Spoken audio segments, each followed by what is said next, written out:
And then we had asked you, when you registered, we had asked you if you had any questions to go ahead and submit those questions to us through that registration. We three took those questions, looked at them, read all of them, gathered up. Obviously, some questions were repetitive, said in different ways that other people said. And so we're going to answer those questions and kind of collecting some of those questions together. And I will tell you, we are not going to have an open mic question time in here. That's why we asked you to give us those questions in registration. But as we talk, we understand that there may be some questions that come out of some of the information that you hear. So at the end of the night, we three are going to make ourselves available out in the courtyard. And if there was something that was asked and maybe he said something and like, oh, I'll just ask him. I'll just tell you this, not every question needs to come to me, because the reality is I don't know everything. And there's several of these other guys that know this information. So that's when, if we say something that brings up a thought or a question in your mind, as you leave tonight, we're going to make ourselves available in the courtyard. You come up to any of us and ask that question, and we'll answer what we can. If there's something that we're just not sure, we may have to say, I don't know, let me get back, let me email you an answer to that. I've got to find some information on that, or any of those kind of things. But hey, thanks again for being here tonight. Thanks for carving out this time to invest in your church and to invest in this campaign and this project simply by being here. I want to pray for us as we start this time together. Lord, I do thank you so much. I thank you so much for this church. I thank you so much, God, just for what you have formed and what you are forming here. I thank you for the people of this church. I thank you for the deep relationships that are here, the love that I feel is in this church time and time and week after week. Lord, I pray that you would be with us as we are in the early stages of stepping into this project and into this campaign, into this next chapter of us as a church. My prayer is that you would stir in each of our hearts individually through this time, that you would grow us in our walk with you, that you would grow us and strengthen us as a church together. And Lord, tonight, I just pray that you would be over this conversation, that you would guide in it, and that you would use it to build excitement, to help us gain some understanding, and to even stir and challenge us in our own lives. In Jesus' name, amen. Well, hey, I want to introduce these guys that are on stage with me. Most of you at least know this guy's face. This is Brad Atherton, and you mainly know him as our Sunday morning worship leader, our worship pastor, but what you may not know is Brad also serves on our staff as our executive pastor. And our executive pastor means he oversees and is in charge of all of our operations, all of our ministry operations, all of our business operations that we have within our church. So Brad's had an integral part in this process and as we step into this project. So that's Brad, who you may or may not know, depending on how long you've been around. This is Mike Meyer. And Mike Meyer, oh, look, you got a cheer, dude. Look at that. Look Mike gets a woo. Well, Mike gets a woo.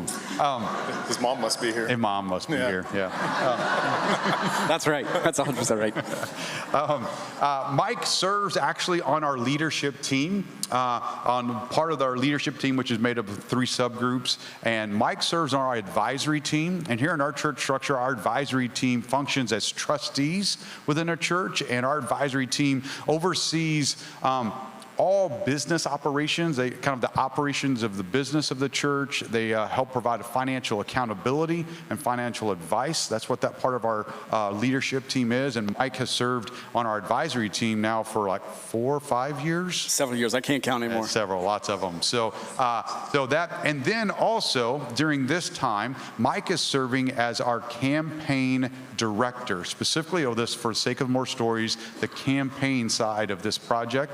And he has been overseeing, and he serves as our campaign director. And Mike, I know you have a team of people that you're kind of leading in this, and why don't you just introduce them to us? Yeah, exactly. And if you don't mind, as I kind of announce some members of our team, if I can ask you to stand up if you're here, that would be fantastic. So Leanne Crane is helping us with all our special events and leading out, overseeing all of those. And so this is kind of part of her thing today. I think also, she's out there. She's probably out there event, right? doing that. And also the other one who's out there right now is Crystal Van Dyne, this is kind of her event here today.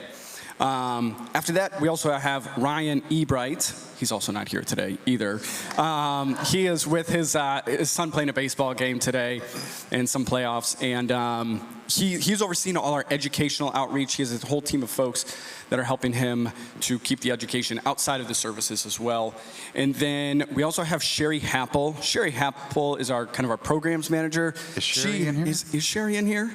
So She's over there keeping things organized. Okay, Yep. so yes. And so with that, she is literally the grease in the wheels here and keeping us on track and everything. And then Casey Brush also is doing all of our media and media outreach for Casey us. in here? So it's Casey, you have to stand she's up. like, Casey. you know, You like, have no to one else stand up. is You have saying to- Listen, there you go. Awesome. Thank you very much. There we go. And then after that, so that kind of covers our campaign right there. However, a big piece of this campaign is also the follow-up afterwards. And Brad is going to be the one who's helping us tremendously on the follow-up going forward once the campaign is complete. You know, the reality is there's a lot of other people who are even sitting in this room today who are also part of this campaign and helping us out with all the nuances, if you will. So if you are part of the campaign team, would you go ahead and stand up so we can just have everyone around, give a round of A lot applause. of you here, So if you're if you are helping wearing one of these stand. shirts, here, I'll stand up with you. There we go. Awesome. Thank you very much. Yeah. I appreciate it. Yeah. So there's actually, by the time we look at this whole team and all the different volunteers that are serving different teams, there's a team of 40 people that are serving on this campaign team that have volunteered their time. Majority of that team has been meeting since June, working towards getting ready to launch this capital campaign. And so thankful for that team of 40. Here's what I love, is that the biggest part of that team is our prayer team. We have a huge team of people that's part of the campaign team that have been praying for this already. They've been gathering in different homes and praying for this. Like I told you on Sunday, we are covering this project, this campaign in prayer, dependence upon God. Another part of our team, you're going to hear a lot more about team that we've built around this. Another part of our team is to let you know, we have not done this capital campaign or stepped into it in our own knowledge and wisdom and not try to depend on ourselves. We actually have hired a consultant that we've been working with for over a year now called Impact Stewardship. They're based in Brentwood, Tennessee, Nashville, Tennessee. And this is Chuck Klein. Chuck Klein is our consultant. He actually is the founder of Impact Stewardship. They have over 2 decades of experience coaching churches through this. And if you're at some of our other events to follow this one, you're going to meet Chuck. He'll be here with us. And him and his team has done an incredible job. Brad interviewed a lot of different consultants before we decided on Chuck, but they have provided incredible support to us. And so some of you will get a chance to meet Chuck and Impact Stewardship. So when you hear us referring to those kind of things, know that this is the guy and his team who have helped us walk through all this. Mike, I'm going to ask you, you agreed to serve as our campaign director, overseeing this whole thing, and been a part of our church for a long time. And I want you just to share with us why. Why were you willing to serve on this campaign as a campaign director? What are you excited about the campaign? What are you excited about our church? Just a little bit about that. Yeah, James, thanks a ton for that. And, one of the things is obviously this campaign is called For the Sake of More Stories. So if it's okay with everyone here, I'd like to kind of share my story a little bit and how Coastal has been a huge part of my life. And it's a huge part of my story. So as I mentioned, my name is Michael Meyer. I have my parents to thank for that name and their odd sense of humor that they have. I was born and raised in Illinois. I'm an Illinoisan and a Midwesterner. And then I moved out to Colorado for college and then moved here shortly after. Became a Christian when I was in high school. And so really became involved in high school and along the way. And then when I moved down here, one of the things I was doing is I was looking for quite a bit of time to find a church that I could serve with and plug into, and it was finally a friend that I worked with who eventually introduced me to James and invited me to come to this church called Acts 2 Fellowship. And Acts 2 Fellowship, for those of you who don't know, that's kind of like the precursor church that started and launched Coastal Life Church. And one of the things that I found there was just a group of extremely authentic people who are the same inside of church as they were outside. Shortly after, I went to a small group, or a life group, if you will, and the person leading the life group asked someone to go ahead and pray. That person is actually sitting here today. It was Justin. They asked Justin to pray, and Justin goes, "No, I'm not feeling it." And immediately, the life group leader goes, "Not a problem." And he found someone else, or he prayed. I can't remember that part. But what that showed me is that this is a group of believers that you can be the exact same person inside of the church and outside of the church. You don't have to put on this spiritual facade in order to be here. And that's when I realized, after a few years, this is the church that I wanted to plug into. So shortly after that, Coastal Life was kicked off, and one of the things was the youth group was going to be launching at that time. And that was something I was really excited about helping with. It was actually James's brother-in-law and sister-in-law who were leading the youth group at that time, Aaron and Kendall. And I got really plugged in there, and that was a group of believers serving together, and we were building friendships together. We were doing life together. We were hanging out even after serving in youth group. And once again, I just solidified my involvement here. From there, Aaron and Kendall, one day, it was Kendall who kind of waved me over and was like, "Here, there's someone I want you to meet over here. This is Rachel. This is my really good friend, Rachel." And I met Rachel, who's now Rachel Meyer. And so that's a huge impact right there in my life that Coastal has had, and I met my wife here. So Rachel and I keep getting plugged in and loving everything about it. So the next step that you do after you're super committed and saying there's no other church better than this, Rachel and I start thinking, well, I think it's time that we move to Wisconsin. And so we started making that move, and we sold everything in our house. We started moving and living in other people's houses to kind of bridge us out until Rachel finished the school year. And at that time, we sadly found out that Rachel's mom was diagnosed with terminal cancer. And we realized we couldn't leave, and we had to stay here for a little bit longer while her mom was going through treatment. And it was at the end of that year, at the end of 2014, where sadly Rachel's mom passed away and is now with the Lord. And it was this church. It was this church that surrounded us. We had friends, even outside this church who really surrounded us, but we had a lot of friends who were inside this church who supported us and encouraged us and even did the little things for us while we were going through this incredibly hard time in our life. And that was a moment where we realized we're not going to find this anywhere else. We stopped the entire move to Wisconsin. We decided to stay here and continue to plug in. You know, the other thing I shared in my story is that I became a Christian when I was in high school. And as a high school boy, becoming a man, one of the most important people that you want to also see come to know Jesus is your parents, if they're not. And that was my parents. I wanted my parents to know Jesus. And I wanted them to get involved with the church. And and that became, at times, it was very challenging for us. Those conversations were tough. And trying to invite my parents many places.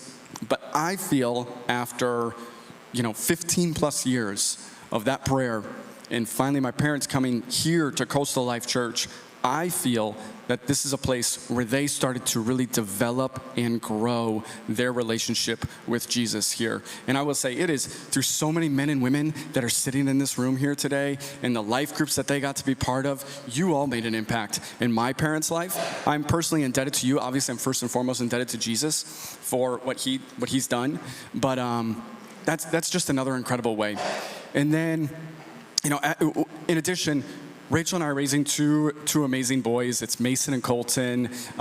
They are both in elementary school, and we are watching them build friendships here within this church. We're watching them talk comfortably with friends at school about you go to church and talking about Jesus and inviting kids to church activities and being here, it's just a part, it's just natural. It's nothing special to them. It's just a part of who they are. And that's why we love this church so much.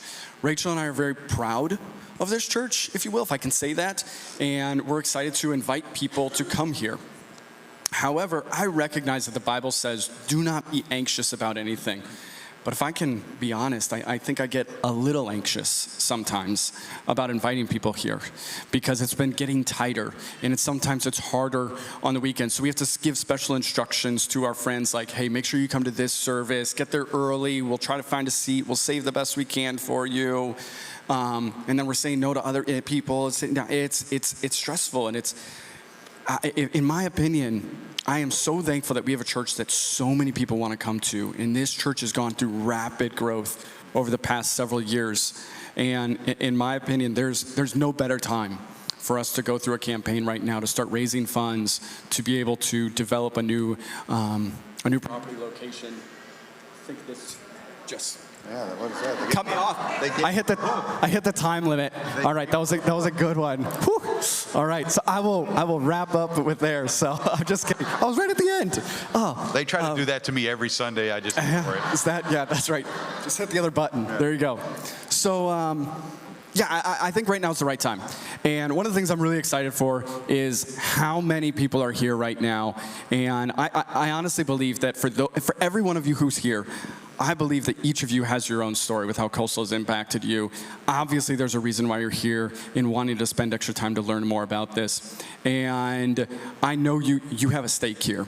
And one thing I just hope and ask is that during this entire campaign, I ask that you prayerfully consider how you can be involved with this campaign moving forward. And the biggest thing is just allowing God to work in your heart and stir you up with whatever your involvement's going to look like. With that, James, I'll turn it back to you. Yeah, there's one thing, Mike, that you had said to us in one of our team meetings. You'd said, you said this, I'm so excited to what this project, this campaign is going to lead to, so that I feel like every friend or every person I invite here is going to have a seat. Yeah. They're going to have a chair that, like, this chair is meant for you, instead of standing in the back there because there is no chair for them, So I love that. Mike, I'm going to come back to you. I want you to tell our church family here a little more about this campaign. A little bit, maybe people are sitting here going, you keep saying this capital campaign. I don't even know what a capital campaign is. I don't even know what that means. So I want you to very quickly kind of tell us what that means, what this is all about, what the goal of our capital campaign is, and a little bit maybe just about the time period of this capital campaign. Yeah, that's great. So we as you mentioned, we're launching a capital campaign. We've actually been prayerfully considering this for several years now and looking for the right time, and now's it. And what we're doing is we're trying to obviously raise funds for a future location to be able to build on a property, and build so we can have more seats for people to come sit in, and so we can unashamedly and uninhibitedly invite more people here. So what that's going to look like is over the next month or so, we're going to be talking about the campaign. And we are looking to raise money. Our goal, we have kind of three goals, if you will, here. What we feel is like an attainable goal is about $2 million for this. The part that gets a little uncomfortable, but it's a stretch, but it's within reach, is $2.5 million. And then our stretch goal, where we feel like God's gonna, this is the one that we're praying for and God to show up with, is $3 million. And our time frame for that is, there's going to be a time in early December where you're going to have an opportunity to make a commitment, and we're going to be paying for it throughout that campaign period for the next 3 years.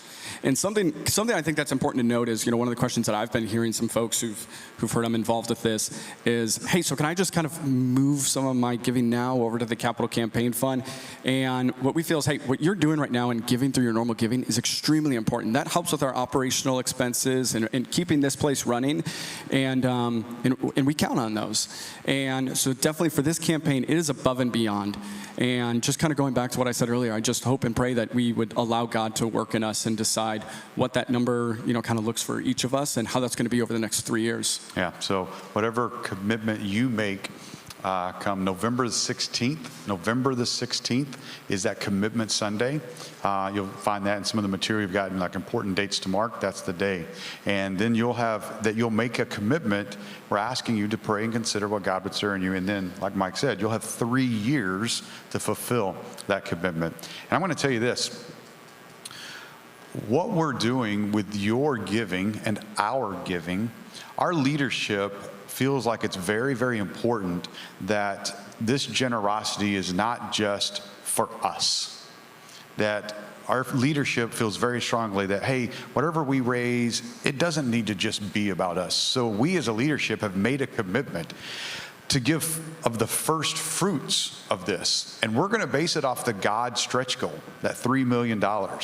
And so what we're going to do, the first funds that come in, we have committed that we are going to actually build another church in another country.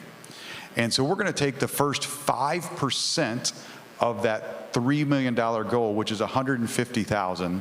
And we have, with our partnership between Trailhead International that our team just went to Belize with, we are going to build 1 or 2 churches in another part of the world, actually building their entire church building through your giving before we ever worry about ourselves. And that's a commitment that we as a leadership team have made. Let's talk a little bit about the team. Brad, you've helped really, really build this team. Besides the campaign team that we've talked about from here within our church, we have a project team that will grow as we get in it. But you've really built, you've done a great job of building this project team. So why don't you just tell us a little bit about currently who that project team is? Sure. Yeah, so we've got, we started out with what we're just going to call a coastal team, but that was what James mentioned earlier, which is part of it is our advisory team, who James explained them earlier. Myself, James, and then we also asked one of our deacons and one of our elders to be a part of that team. And that team has been talking, having conversations for probably 2 years now. Yeah. So it's been a lot of conversation and just, yeah, thoughts and prayers and just trying to figure out what the next steps are. And we don't have any experience in this. So lots of questions and lots of Google. So as I share, I didn't get to tell a story. I'm not usually really great at speaking, so I thought I'd just sing out the rest of this. Just sing this rest. Okay, all right. That'd be good. Here we go. Do you want us to play some instruments? Yeah. Okay.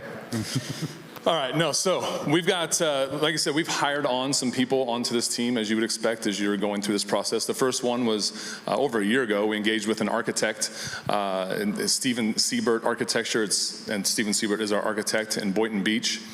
And then not most recently, but next up, we reached out and hired a land attorney, and that is Tyson Waters of Fox McCluskey in Stewart. And then just this past week, we have engaged with a land planner, and that is Leah Heinzelman of Kotler. You say that however you want. James does it like that all Sunday.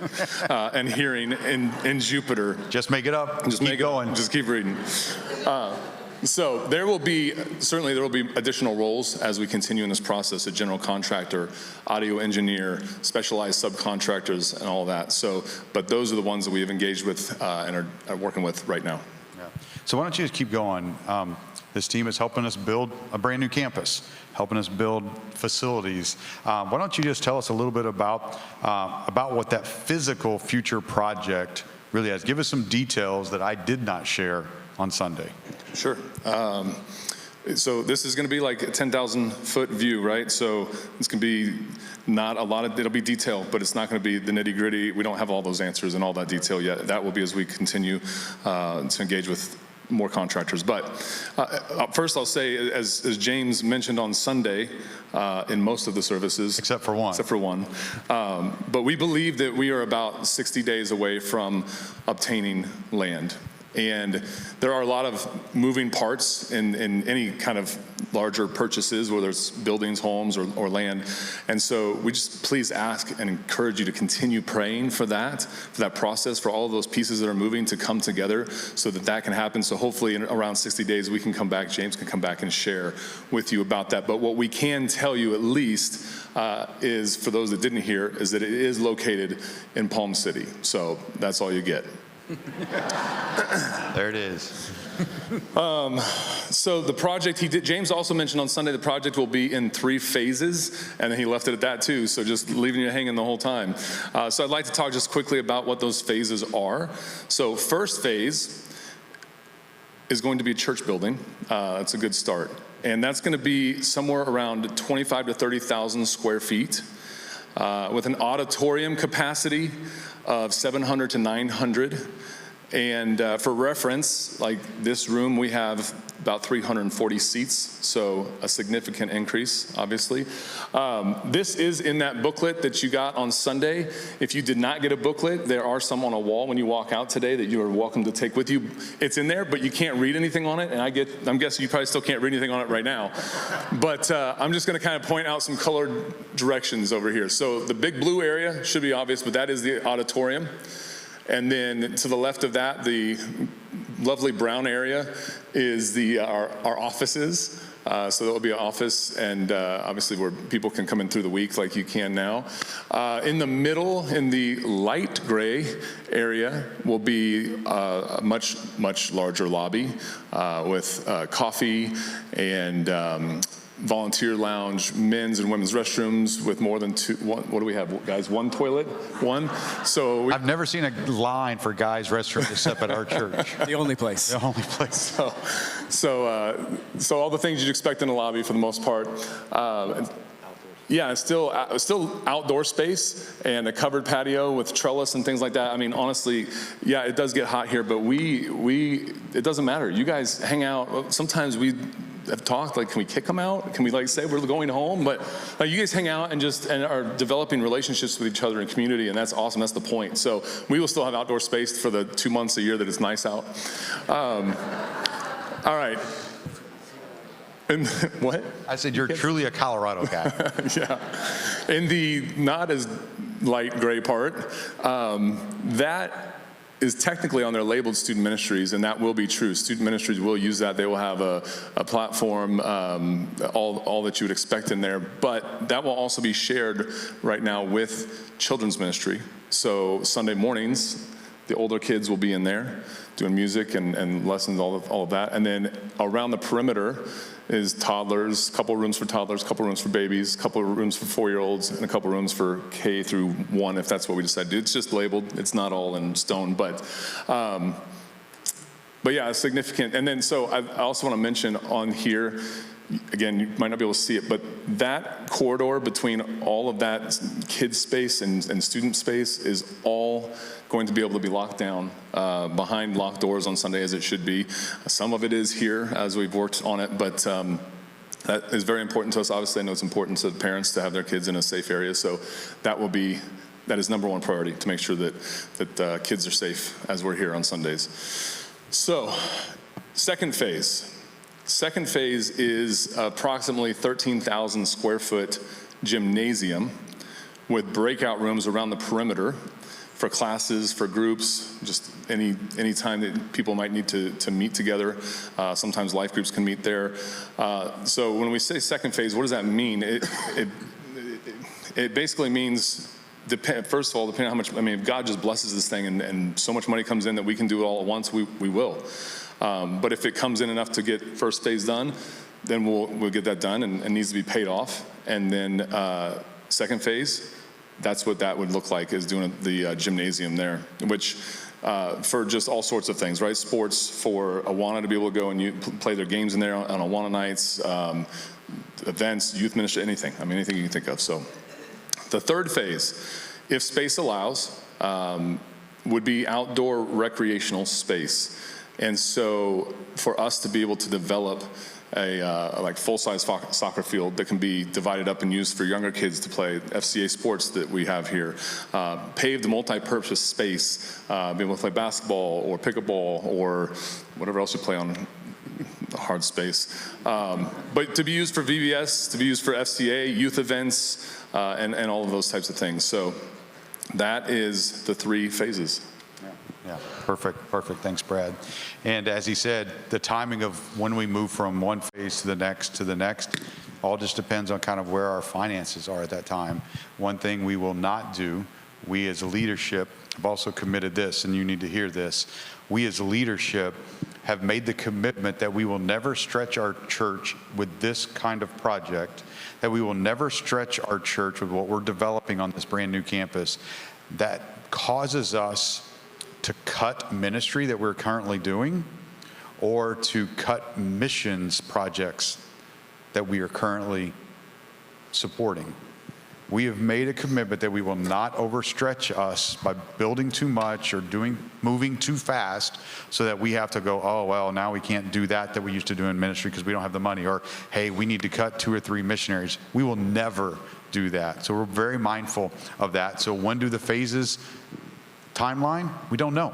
But we're going to be faithful and honor God and be good stewards of the giving of this church as we work through those different phases. We're going to now, we've answered probably some questions that may have had, but out of the questions that were submitted to us, there was about 5 or 6 of them, or out of all those questions, we really identified 5 or 6 areas that we want to try to answer tonight. And so I'm going to go back to you, Brad, because obviously a project like this, there's got to be financial planning around it, and we have a strong leadership team, especially our advisory team, who've been working diligently on this. And so why don't you just kind of, I know you're probably going to have a lot to talk about, but why don't you just kind of give us an overview, details that you can give about the financial plan for this entire campus development. All right. Hey, it's me again. So first, I just want to share with you that our church right now is debt-free, and our church has been debt-free for 10 years, about 10 years. Yeah. Which is a huge blessing, and just I think speaks to leadership, their value, and how we manage money, and are able to use that. So over the last 8 years, our giving, your giving, has exceeded our church budget year over year, allowing us to continue to increase our budget, to continue doing the ministries we're doing, to develop new ministries, to add additional staff, and ultimately also contribute to our savings that we have. Our savings currently is at $775,000, and that is marked for this relocation. So that's kind of what we've labeled it as, is relocation fund money. So the overall, before I move on. Talk about Oh yeah. Well, I think it is in here, but yeah, it's right there, but that's fine. I'll talk about it now. So the last 2 years, so 2024, 2025, our budget has included a mortgage payment that we have been paying to ourselves and just putting it into the savings account. So we knew, as we've been having these conversations, that we're more than likely we're going to need to take out a loan for part of this process. And so we decided to go ahead and put that mortgage payment into our budget and just practice having a budget and trusting, because it was a push the first time. Certainly we put in there, we put in a $16,000 mortgage payment, which is about a $2 million loan. We put that in there 2 years ago, and that, and again, like I said, with your faithful giving, we had no issues, and we're able to save extra that year as well. We did that as well this year for 2025, and then 2026 budget will be voted on in November, and once that's voted on, but we have, again, in there $16,000 to continue paying ourselves and saving for this, but also just making sure what he said earlier, that we're able to do this, but continue to do all the ministry that we are already doing, to be able to give to missions, to be able to have special giving opportunities for you guys for other projects, and just be able to give money away and not all wrap it up in a loan. So. Yeah, just our mindset around that 2 years ago when we started that was we wanted to create the habit of already having that kind of payment, and how we are developing around that versus stepping in, like doing everything we're going to do, and then all of a sudden year one, like, hey, we've never done this before.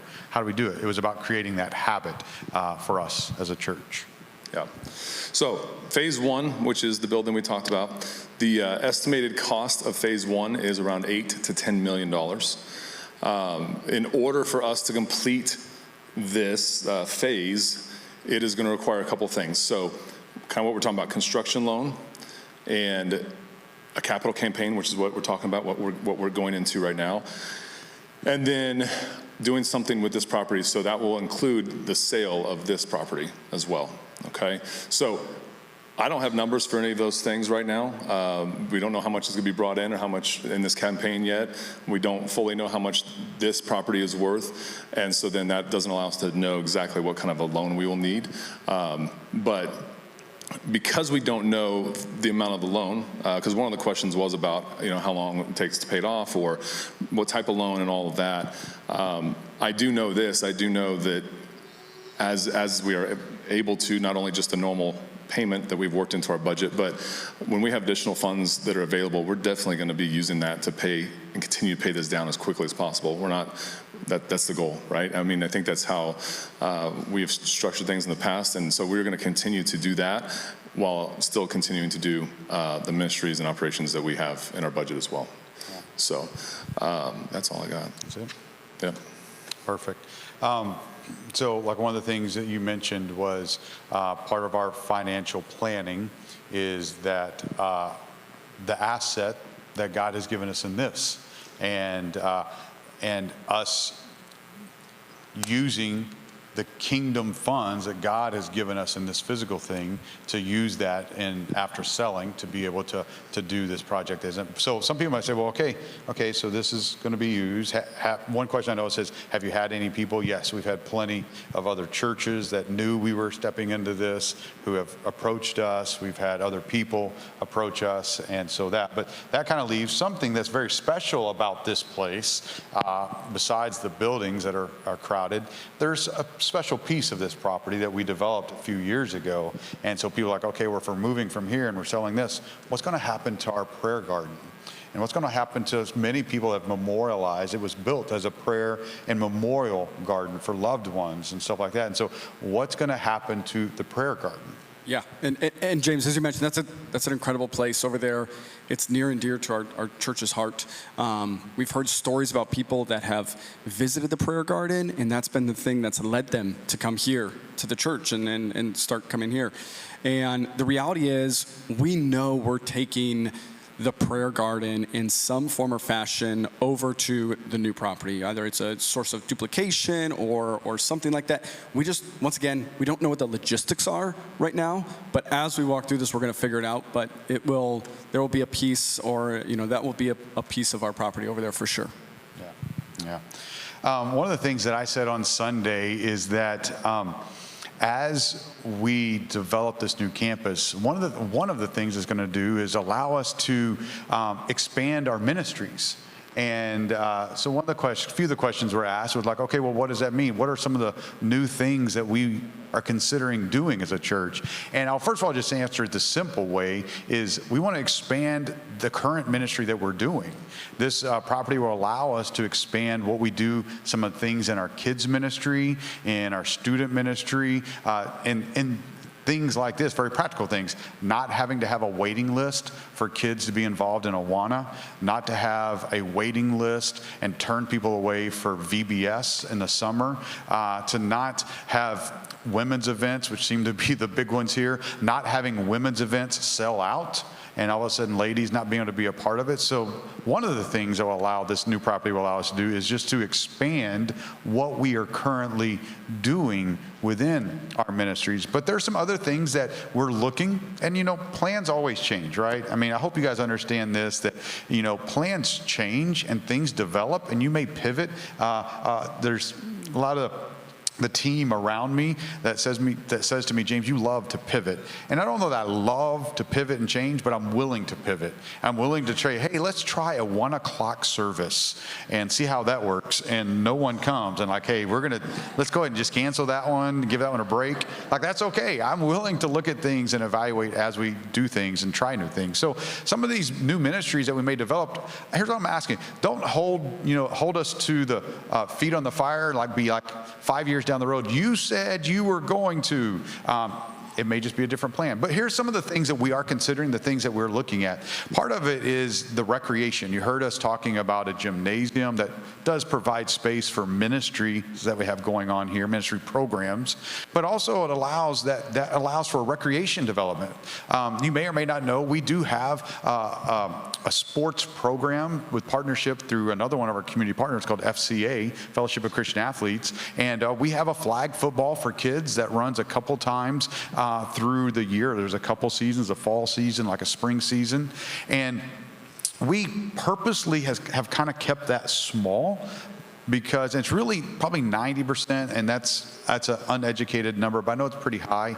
90% of the kids that are involved in our FCA flag football are from here within our church. And we haven't done a ton of like promoting it out to reach church families that are outside of our church, it's in this community, because we don't have access to renting a field for so long in a day. And when you're having to rent fields and use fields and more pay for them, like we can't have kids sports going on multiple days a week because we just can't rent fields. First of all, they're not available. We can't rent fields that many times. So having our own recreation space, whether the gym and a part of phase 3, that outdoor recreational space, allows us to develop our kids sports and kids recreation to actually go beyond it just being something that we minister to our own kids, but actually using it as outreach to other families that may be the front door to our church for them. Like their kids come and participate in our soccer league, our flag football league, our basketball league, or whatever it is, and that is their front door to then coming here on a Sunday and hearing the gospel of Jesus Christ. And so that's one of the things, but it's not, our recreational development will not just be for kids. I have a big heart, and honestly, it's developing even more. That if we can reach men, and we can reach men with the gospel of Jesus and connect more men into the life of the church and impact them with the biblical foundation of life, they're going to be better husbands, they're going to be better fathers, and honestly, they're going to be exactly what the Bible tells us to be, spiritual leaders of their families. And I think the more that we can reach men, we can actually strengthen families, which is our goal. It's our mission. And one of the easiest ways to reach a group of men is to give them a sport to play.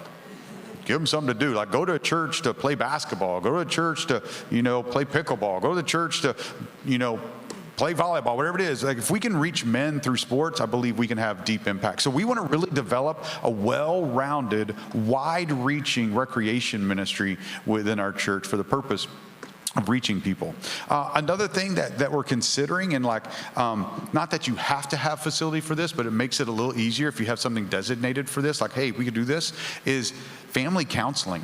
Whether it's in partnership with Christian counselors that we use within this, or if we eventually bring a Christian counselor on our team in some way, and that we have specific space that's used as a family counseling center, counseling for marriages, counseling for parents, counseling for kids and families. The church structure, a lot of times people do ask. They ask me, hey, can we meet with you? And I'm more than happy to meet with people.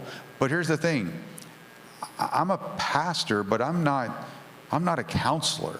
I don't know the tools and the resources that says, I'll meet with you for a couple of times, but I'm very soon going to need to hand you off to someone who actually knows what they're doing in this area. So developing that would be a beautiful thing. Like if we had a small space that was a counseling center, that again, whether we had someone on our staff or we partnered with somebody, that would be really cool. Another aspect of something that we're considering, I don't know what this will look like, is the educational piece. Like how could we maybe impact families through education? Whether that's, an entire Christian school, K through 12, I don't know. If it's in partnership with kind of a hybrid type education that is Christ-centered, that maybe in partnership, our mission and vision matches up with their mission, and maybe we can partner with them in that way. Maybe there's some non-traditional, I don't know. It may be one of those things like, hey, does God lead us at? And he opens up the doors, we do it. If he later goes down this road and says, no, that's really not what I want, we just want to be open. Like, hey, if education is a way that we can reach and help families find and follow Jesus, we'll do it. I think another part of that is something I'm excited about, and we're in the very early stages of talking about this. But we are starting to see people, and I love this, we're starting to see people within our church start to feel called to ministry. We see teenagers coming out of our student ministry who God has called into ministry. We see some of our college students and college-age students who feel like God has called them to ministry. We are seeing adults in our church right now who are coming to us and expressing that they feel like God may be calling them to consider selling their business and going into ministry. And so one of the things that's very, very early stages of us is we are looking and discussing about creating a ministry training program or a ministry training residency that would include taking people through theological training classes, getting them involved in practical church ministry and stuff like that. And space, rooms, things that are able to have that would allow us to do something like that. And that would just be us raising up church leaders, whether they become on our staff or we send them out to work in other ministries, to plant churches or whatever it may be. That's one of the things I'm excited. That's part of our thoughts over the next 3, 5, 10 years. And this campus will allow us to do some of those things and allow us to do some of those things even better. Now, part of that, you may say, and I've had people ask me this over the years, people ask me, man, a lot of what we talk about is how can we reach families? How can we impact families? Our vision and mission to see generations of Christ-centered homes throughout the Treasure Coast that drives our mission to help families find and follow Jesus. I've had people over the years, and this question came up like, hey, do we feel like we're leaving people out? Do we feel like we're leaving people out who maybe are single, or maybe are widows and widowers now, or just don't feel that family stage anymore? Are we afraid that we are leaving them out? Here's what I'll say to you. I want you to visualize an old-fashioned target, kind of the circle target, and has all the different rings of it. Here's what I would say. That bullseye, that is families. That's what our bullseye is. That's what we're trying to target. We want to make a difference in this community by impacting families for Jesus. So that is the bullseye and kind of the inner few circles of that, target. But there's other rings that expand and go out of that. And here's what I would say. There's a space for everyone in the Coastal Life Church family. And you may be on those outer rings, maybe because you're single or you're young or you're an empty nester and you're past raising kids or you never even had kids. You may be on those outer rings, but everyone is wanted and everyone is needed within this Coastal Life Church family. Here's like one example I say. If you're like, man, I've raised my kids already. I'm past that whole, I don't really, I don't have a need for kids ministry. I don't have a need for student ministry anymore in my family. Here's what I would say.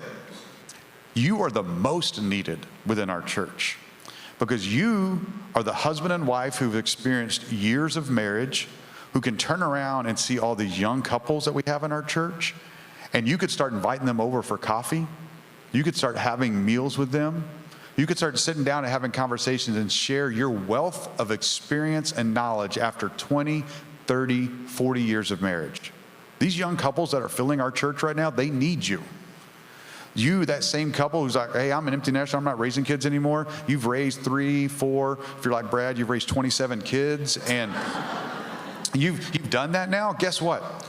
There are tons of young mom and dads in this church, tons of church, that need you to spend time with them, to develop a relationship with them, and say, hey, young mom, trying to raise an infant and a toddler at the same time, I know what it's like. I did it. Dad, you're trying to balance work and the demands of your career while still being a present dad. Hey, I know it. I did it. I messed up this season of my life and I didn't do it well. I learned how to do it well. This church needs you. This church needs you for the mission that we have. When you really grasp and you really grab a hold of what relational discipleship means. But we also want to minister to you. And so we have life groups. And our life groups are not necessarily all developed around age and stage of life. Some of them naturally naturally form like that, but they're not all like that. But yes, there's life groups that for people that go, man, I don't have kids, and I don't want to be in a group that has all talking about raising kids. That's not me. Hey, I'm retired. I'm a widow. I'm a widower. Well, we have groups that actually you can find community with people in your stage of life and walking with you through that. And always, for everybody sitting in a chair right now, no matter what stage of life you're in or what your life is like, there are places for you to serve in here. And I will say this, Brad and I were talking about this week, I don't know if it's the majority, but maybe the closest, the majority of our people serving in here are people on those outer rings of that bullseye. That's really a lot of people who we find and we see serving within our church. So there's a place. This is a place for you. We have a target. We do. We have that center target with those kind of rings right around that center, but everybody is welcome and everybody is wanted. We want to reach as many people with the gospel of Jesus Christ and help them to grow as a follower and a disciple of Jesus. Go ahead. Real quick, if I can, James, one of the things that I've had the opportunity to hear you talk about as we've been going through this campaign, what you kind of just defined was the culture of our church. And that is not going to change. Who we are and what draws so many people into this church building right here and why it's rapidly growing is what you just explained. It's people wanting to be part of this community, and that's not going to change when we go to the new. We're not going to try to fill a space. We're not trying to fill seats or anything. It's truly been, as you've said, for the sake of more stories and for the actual people and not for trying to make some sort of numbers. God will bring the numbers. God will bring the people. We care about the individuals and the people who are there. Yeah. I'm glad you said that because that actually leads into the next question that I wanted to answer again. And I understand this. I've had this question, this comment said over the last 3 years with the rapid growth. People say, it's like, man, our church is it's changing, changing just in like, there's more people here. And hey, how do we not become like the mega church that maybe some of you have been a part of? And you're like, I kind of left the mega church because I like the feel of a smaller church and stuff like that. So how do we not do that? Well, here's what I'll say to that. We're going to do everything we can. And we're very mindful of this. And honestly, there are things that we have strategically done over the last 3 years that you may not even recognize and realize that are strategic steps for that very thing.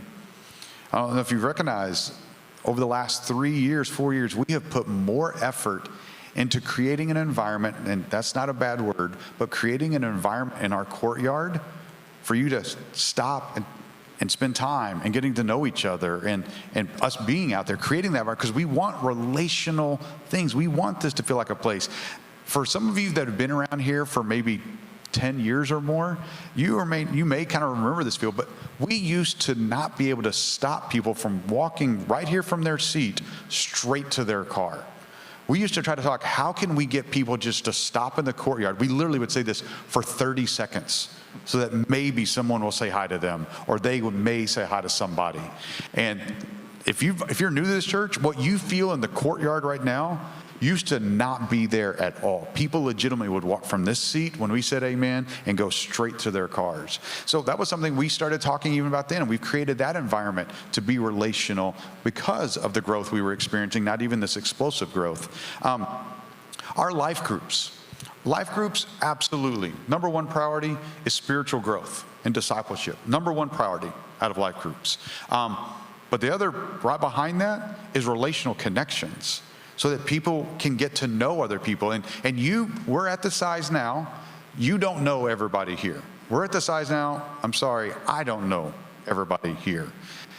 But our hope is that you will be known by somebody, and the best way for that to happen is life groups. Let me tell you what's happened, and when I say we've put a lot of concentrated effort, and you wouldn't necessarily see this or know this. 2 years ago, when did Jason, he was sitting there, when did Jason join our team? Two and a half years ago? Yeah, two and a half years ago, before Jason joined our team, we had 10 life groups. In our church, we had 10 life groups. As of today, we have 43 adult life groups that are functioning in our church. It's amazing. And I think that number, I think there's like 410, 420 unique individuals involved in those life groups. So life groups and what we continue to do and what we continue to build and the efforts we build into that, that's because we want this to be a place that you can come and be noticed and known, at least by somebody, have relationships with someone. There's a phrase that we use all the time on our staff and with our elder team, and that is chasing strays. One of the things that we are really, really doing to develop in the culture of our church is to chase strays. What does that mean? People that all of a sudden we haven't seen in like the last 3 weeks or 4 weeks. We actually call them and reach out to them. Now, we do not have the perfect process right now to figure out who hasn't been here in the last 3 weeks. We have some things that we're trying. We're even contacting other churches and getting ideas from them of how they do this. And it's obviously easy for us to look at our kids' check-in and look at the kids' check-in, and Jeremy and Nadia run a report and go, hey, this family hasn't checked in the last 3 weeks. Okay, give them a call. Every single Tuesday morning in our staff meeting, we have a standing agenda item that says chasing strays. And we go around our table and we say, hey, who have you not seen lately? Who have we not seen lately? Jeremy and Nadia bring out that report every couple months and say, hey, we haven't seen, and we go around the table, you call them, you reach out to them, you care about them, you do this. And so chasing strays is something that's going to be really important to us so that you don't just feel like a number. Yes, we do have to figure out what is the best way to kind of know all that, because we already realize that us just looking on Sunday and then coming back to that staff meeting, there are plenty of people that we miss. But we're trying to improve that, trying to do that. How do we stay as a relational church? In the building design, you saw a big lobby, lots of cafe sitting areas, a lot of sitting spaces, because we want to be a relational church, not just a church that you get herded in and herded out. And so that is a part of that. I'm looking at my notes here, just that cultural connection. And then I want to speak to something. So we're going to do everything we can to create relational environments to help this be a place where people can come and actually be noticed and be known. One other question that kind of came out, and I'll address it, and I'll say, actually, it's been already part of our planning. And that is, why are we building? Because if we just build, and then we're going to turn into a larger church, and we're just a big church now, why wouldn't we just church plant and create? Here's what I'll tell you. We did consider that 3 years ago as a leadership team. We sat 3 years ago in a conference room and we discussed, hey, what journey should we be on? And we considered church planting. And at that time, we came to the decision and the realization, especially at that time 3 years ago, that we were not in a position to be a church planting church. It takes a lot of, when you church plant and you send out and you support, it's a good 5-year commitment from the planting church to help that church get up and off the ground. It takes a lot of resources to do it. It takes a lot of people resources. It takes someone who is ready to go and be the pastor and lead that effort. It takes a lot of volunteers that need to be willing to step away from this church to go and do that somewhere. And so at that time, we knew we weren't ready. And we still don't feel like we're ready for that right now, but we do feel like we're on the doorstep of in the next few years being ready for that. And so in the next 3, 5, 10, we're talking about all this plan like that. Is it part of the 5-year plan, the 10-year plan, the 3-year plan? We're going to see what God leads. But church planning is going to be a part of our future.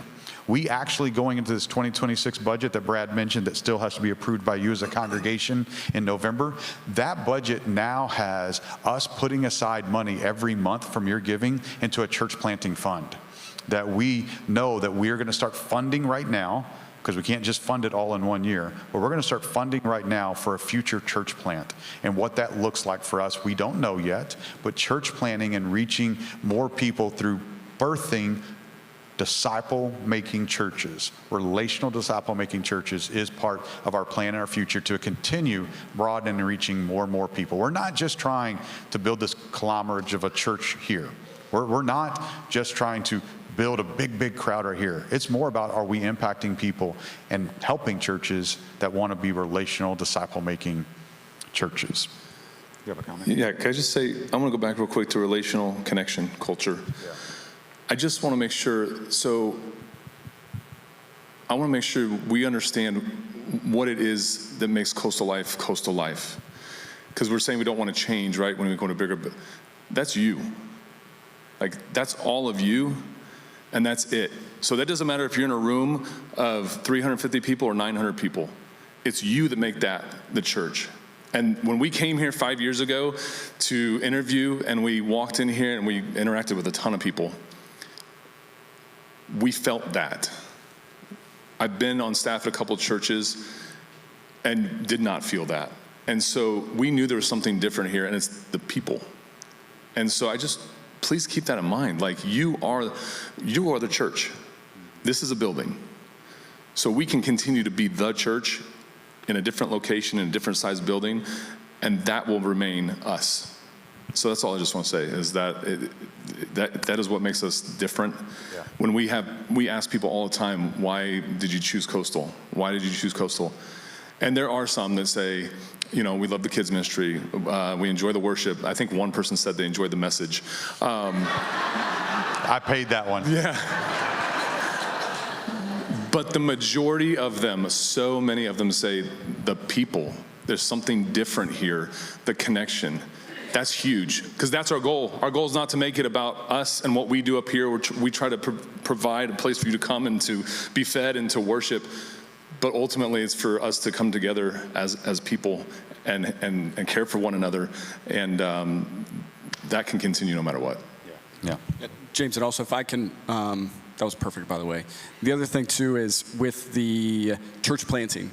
I just wanted to share, so for those of you who kind of were asking those questions, just, a couple years ago when we were sitting in those rooms, I was one of those biggest proponents for, I think church planting is the way to go. And something I learned at that time and been helped through this is it's not as easy as just hiring a few additional staff members to go jump in and take this and sending a few members there. It is really, truly a church culture. But just like you mentioned, not just putting it in the budget, but I even think that you all on the staff have done a great job of building that culture that we need to have several years now, especially with the life group development and everything.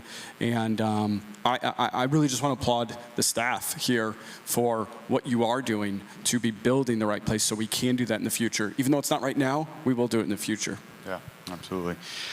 One last question. And Mike, this is a question that wasn't asked, but I want to ask this question. I want you, as our campaign director, to answer this. I think this is good information.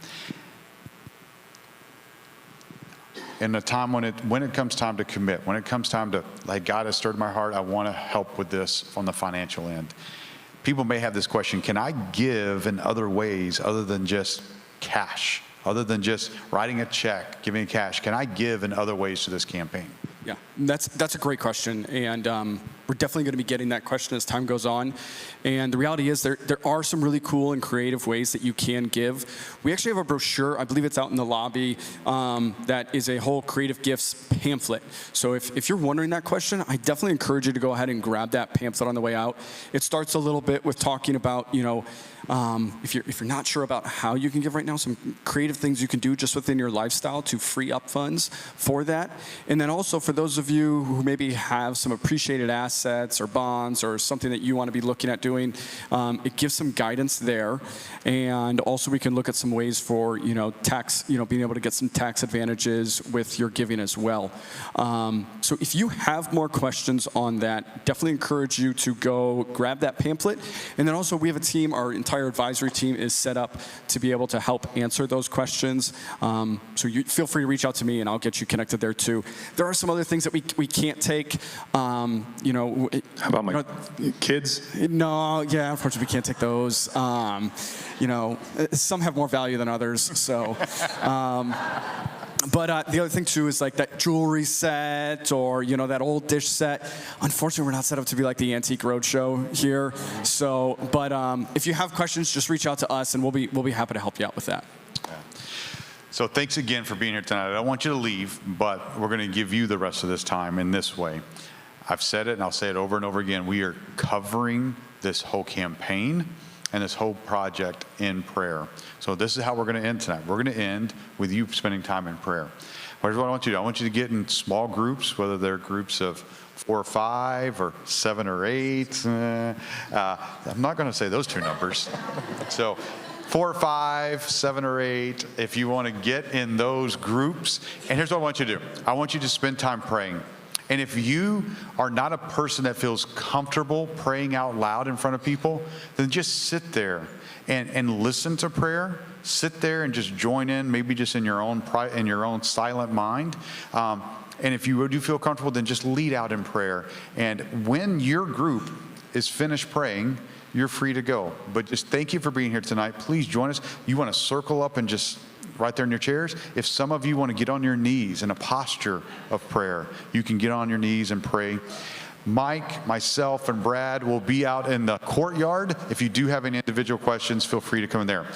Take this time of prayer, and whenever your group is finished, you are free to leave.